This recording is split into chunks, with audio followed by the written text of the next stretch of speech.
तो इंशाल्लाह अब देखते हैं। अभी बस सायरन बजने वाला है, वक्त ख़त्म होने वाला है, बस जल्दी जल्दी में पी लेता हूँ। और उम्मीद करता हूँ आप लोग भी इंशाल्लाह अच्छी तरह से रोज़े मुकम्मल करेंगे। तो सायरन बजने लगा है, वक्त ख़त्म हो गया है सहरी का। आपको शायद आवाज़ सुनाई पड़ रही होगी। और अभी काफ़ी लगभग एनर्जी है बाकी, और अभी 1 घंटा, लगभग 1 घंटे से कभी वक्त बचा है इफ्तार में। माशाल्लाह इस वक्त मस्जिदों में रौनकें देखने वाली हैं, क्योंकि मस्जिदों की रौनक जो होती है वो नमाजियों से होती है। नमाजी इस वक्त मस्जिदों में भरे पड़े हुए हैं, माशाल्लाह खूब अच्छा लग रहा है, बहुत अच्छा लग रहा है। ये देखिए सायरन बज गया है, बिस्मिल्लाह करते हैं और आप भी बिस्मिल्लाह कीजिए। अस्सलाम वालेकुम, आदाब। माह रमज़ान का मुबारक महीना शुरू हो गया है और आज पहला रमज़ान है। आप सभी को मेरी तरफ से रमज़ान की बहुत बहुत मुबारकबाद। अल्लाह ताला हम सब की इबादतें कबूल फरमाए और हम सबको ज़्यादा से ज़्यादा इबादत करने की तौफीक अता फरमाए। इस मुबारक महीने में, इस पाक महीने में जितनी ज़्यादा इबादतें की जाएं उतना ही अच्छा है। और आज पहला रमज़ान है, आज पहली सहरी है। मैं उठ गया था करीब 4:30 बजे और तहज्जुद की नमाज़ पढ़ के मैं करीब फारिग हो गया हूँ। 5 बजकर करीब 12 मिनट हो गए हैं और यहाँ दिल्ली में सहरी का वक्त ख़त्म होने का टाइम है 5:26। तो करीब अभी टाइम है 10-12 मिनट, तो मैं सहरी कर लेता हूँ। तो सहरी तो मेरी बहुत ही छोटी सी, मतलब आपको दिखा दूँ मेरी सहरी ये है, ये देखिए, ये है दूध ब्रेड, जो कि मैं इस बार सहरी इस टाइप की कर रहा हूँ। क्योंकि होता क्या है, हर बार सहरी में कुछ ना कुछ ऐसा खाता रहता हूँ और अफ्तार में भी खाता रहता हूँ, जिससे मेरा वेट कम नहीं हो पाता है। अच्छा, अक्सर होता है कि वेट 2-3 किलो तो कम हो जाता है, लेकिन ज़्यादा वेट नहीं कम हो पाता और फिर रमज़ान के बाद बढ़ भी जाता है। तो इस बार मैंने सोचा कि जितना कम खाऊं उतना अच्छा रहेगा। तो हालांकि इतनी सुबह कुछ ज़्यादा खा भी नहीं पाया जाता है, बहुत से लोग खा लेते होंगे लेकिन मैं नहीं खा पाता हूँ। तो इसलिए मैंने सिर्फ 1 कप दूध और करीब 5 स्लाइस ब्रेड के लिए हैं खाने के लिए। और अफ्तार में भी मैं थोड़ा नॉर्मल ही रखूँगा, बिल्कुल अफ्तार, जिससे इंशाल्लाह मैं कोशिश करूँगा इस बार 5-6 किलो वेट तो कम से कम मेरा कम हो जाए। और बाकी इंशाल्लाह ताला मैं तरावी रात में मैं पढ़ के आया था, तो मैंने एक चीज़ ये देखी, नोट करी कि बहुत से मेरे दोस्त हैं या बहुत आसपास जो मेरे मस्जिद के रहते हैं, तो वो नमाज़ पढ़ने नहीं आते हैं, लेकिन तरावी में मुझे दिखाई दिए वो। तो ये पता नहीं ये लोग क्या समझते हैं कि तरावी पढ़ना बहुत ज़रूरी है, आप नमाज ना पढ़ें तब भी ठीक। ऐसा नहीं है। अगर आप फ़र्ज़ नमाज ना पढ़ें और तरावी पढ़ें तो कोई फ़ायदा नहीं है।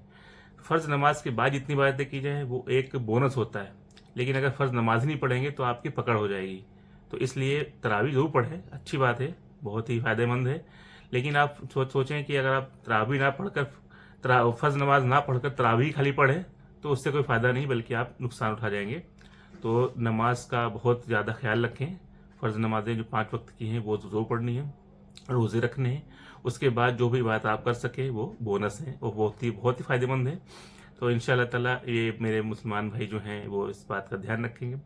और मेरे जो नॉन मुस्लिम भाई हैं उनको मैं बता दूं, जो सहरी होती है, सहरी का एक वक्त होता है, उसमें जो रोज़ा होता है उसका एक टाइम होता है, जो लगभग आज 5:26 है, उस टाइम तक हम खा पी सकते हैं। उसके बाद फिर हम शाम को, आज इफ्तार का वक्त है करीब 6:22-23 है, कुछ ऐसा, तो समझ लीजिए कि लगभग वही 13 घंटे का रोज़ा है। 13 घंटे ना हम कुछ खाएंगे ना पिएंगे।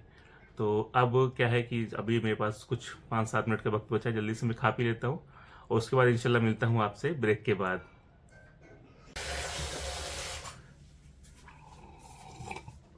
तो ब्रेड खा ली मैंने, दूध बचा हुआ है, थोड़ा पी लूँ। ब्रेड मैंने ब्राउन ब्रेड ली थी। एक्चुअली क्या है कि ब्राउन ब्रेड थोड़ा सा गनीमत रहती है, जो मैदे की ब्रेड होती है, जो वाइट वाली, बहुत ही ज़्यादा नुकसानदेह होती है। तो मैंने 5 पीसेस लिए थे ब्राउन ब्रेड के, तो इंशाल्लाह शाम तक चल जाएंगे आराम से। हालांकि मैं कभी कभी ऐसे रहता हूँ तो थोड़ा सा मुझे उम्मीद है इंशाल्लाह मैं आराम से रह जाऊँगा। हाँ, थोड़ा बहुत पता लगता है भाई, 13 घंटे कुछ भी ना खाएंगे पिएंगे तो पता तो लगेगा ही, लेकिन फिर भी इंशाल्लाह ताला चल जाएगा हमारा काम। तो इंशाल्लाह अब देखते हैं। अभी बस सायरन बजने वाला है, वक्त ख़त्म होने वाला है, बस जल्दी जल्दी में पी लेता हूँ। और उम्मीद करता हूँ आप लोग भी इंशाल्लाह अच्छी तरह से रोज़े मुकम्मल करेंगे। बस सायरन बजने वाला है, वो भी मैं आपको सुना देता हूँ अगर आपको सुनाई पड़े तो, क्योंकि मेरे पास में जस्ट मस्जिद है, तो सायरन बजता है तो काफ़ी अच्छी आवाज़ आती है, साफ़ आवाज़ आती है यहाँ पे। तो शायद इस मोबाइल में भी शायद आवाज़ आ जाए, तो मैं आपको सुनाता हूँ। अब वो मौसम बहुत अच्छा है माशाल्लाह, इस बार अभी रमज़ान के लिए बहुत ही माकूल मौसम है। ज़्यादा पता नहीं लगेगा। तो मैं पहले जो है कुल्ली कुल्ला वगैरह कर लेता हूँ, फिर आपसे मिलता हूँ।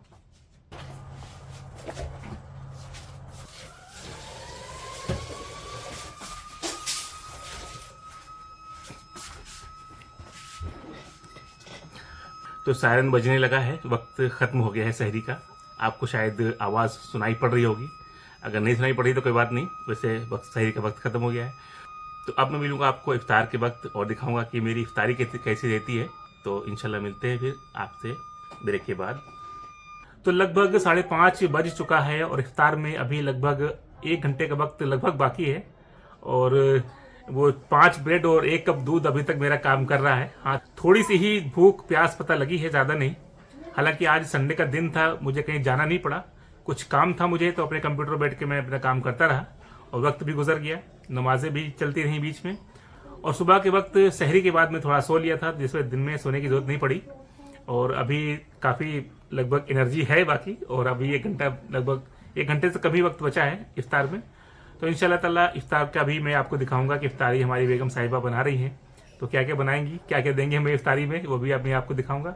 बाकी सब कुछ अच्छा रहा, लेकिन एक बात थोड़ी है, मुझे थोड़ा सा फील होती है कि माशाल्लाह इस वक्त मस्जिदों में रौनकें देखने वाली हैं, क्योंकि मस्जिदों की रौनक जो होती है वो नमाजियों से होती है। नमाजी इस वक्त मस्जिदों में भरे पड़े हुए हैं, माशाल्लाह खूब अच्छा लग रहा है, बहुत अच्छा लग रहा है। लेकिन रमज़ान के बाद ये क्या हो जाएगा ऐसा कि सब चले जाएंगे अपने, मतलब किसी को नमाज की फिक्र नहीं रहेगी। नमाजें वही रहेंगी जो आज हैं, वही अल्लाह ताला जिन्होंने आज कहा है नमाज के लिए, उन्होंने हमेशा के लिए नमाज के लिए कहा है। लेकिन पता नहीं लोग क्यों छोड़ देते हैं नमाज। तो जिस तरह आप रमज़ान में नमाजें अदा कर रहे हैं, वो नमाजें हर रोज़ अदा करेंगे इंशाल्लाह। उम्मीद मैं आपसे यही करूंगा, और दुआ भी आपके लिए करूंगा, अपने लिए भी, हमारे लिए भी दुआ करें। हम लोग इंशाल्लाह नमाजी, पुख्ता नमाजी, पक्के नमाजी बने इंशाल्लाह। तो मिलते हैं ब्रेक के बाद। दोस्तों, इफ्तार का वक्त बिल्कुल करीब आ गया है, लगभग 3 से 4 मिनट बचे हुए हैं। तो इफ्तार से पहले की दुआ, जिसे कहा जाता है कि मकबूलियत की घड़ी होती है, तो इफ्तार से पहले की दुआ कर लेनी चाहिए। मैंने कर लिया है जस्ट अभी, तो अब मैं आपसे मुखातिब हूँ। तो ये मेरा इफ्तार लग चुका है, अभी बस थोड़ी देर में सायरन बजेगा, तो मैं आपको यहाँ पर जो चीज़ें हैं मैं दिखा दूँ आपको। जो मेरी बेगम साहिबा ने लगाया है, वो अभी बैठी हुई हैं, वो भी अभी यहाँ पे साथ में मेरे बैठेंगी, मुझे ज्वाइन करेंगी इफ्तार में। तो ये सबसे पहले मैं दिखा देता हूँ। जो सब मेन चीज़ होती है वो होते हैं खजूर, जो इफ्तार के लिए सुन्नत होते हैं। अगर ना भी हो तब भी कोई दिक्कत नहीं है, लेकिन हो तो अच्छा है। तो इसमें 1, 3 या 5 या 7 इस तरह से आप आउट नंबर्स में आप खजूर खा सकते हैं। और ये है फ्रूट्स में, ये है पपाया, पपीता, और ये कुछ दही बड़ा है, ये देखिए, ये है बनाया इन्होंने। और पापड़ हैं, ये देखिए, और ये दही बड़ा है एक और ये चीला है बेसन का, ये बेसन का चीला है, मुझे काफ़ी पसंद है, तो मैं खाता हूँ इफ्तार में। और साथ में ये ग्रीन चटनी काफ़ी बढ़िया लगती है, टेस्टी इसके साथ में। और कुछ ये हैं पकौड़े, ये देखिए कई तरह के पकौड़े हैं, ये 2-3 तरह के ये हैं। और एक ये आइटम है जो मैं अक्सर बाहर खाता रहता हूँ, इसे कहते हैं झाल मूरी, जो कि बिहार के लोगों के बीच में काफ़ी फेमस है, दिल्ली में भी काफ़ी चलता है।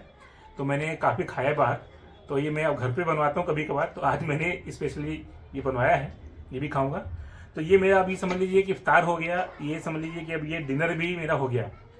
अब यही मैं खाऊंगा, इसके अलावा कुछ नहीं खाऊंगा इंशाल्लाह। या मैं इसी तरह से अपना जो है रूटीन फॉलो करूंगा 1 महीने तक। तो इंशाल्लाह कोशिश मेरी यही रहेगी कि मैं अपना वेट कम कर लूँ। तो इफ्तार से पहले दुआ जरूर मांग लेनी चाहिए, क्योंकि ये बहुत ही मकबूलियत की घड़ी होती है। इफ्तार से जस्ट पहले की जो जस्ट पहले का वक्त होता है, तो इस वक्त में दुआ करनी चाहिए। मैंने दुआ कर ली है, क्योंकि मुझे आपसे मुखातिब होना था।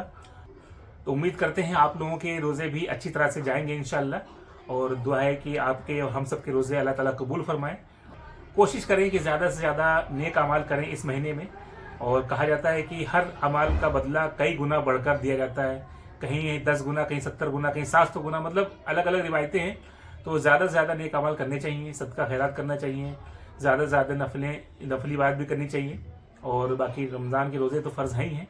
अगर किसी के छूट जाते हैं बाई चांस, तो अपने बाद में पूरे कर ले। जैसे कि किसी को सफ़र में जाना पड़ गया अचानक से, वो जा सकता है, अगर रोज़ा छूट जाए तो वो बाहर अपना रमज़ान के बाद अपने रमज़ान के रोज़े पूरे कर सकता है। और अगर बाई चांस कोई बीमार पड़ जाता है तो भी आप रमज़ान के बाद रोज़े पूरे कर सकते हैं। ऐसा नहीं है कि बीमार हो तब भी रोज़े रखना ज़रूरी है। तो कई चीज़ें हैं, कुछ छूट मिली हुई है कुछ लोगों को, लेकिन वो रमज़ान के रोज़े बाद में आपको पूरे करने पड़ेंगे।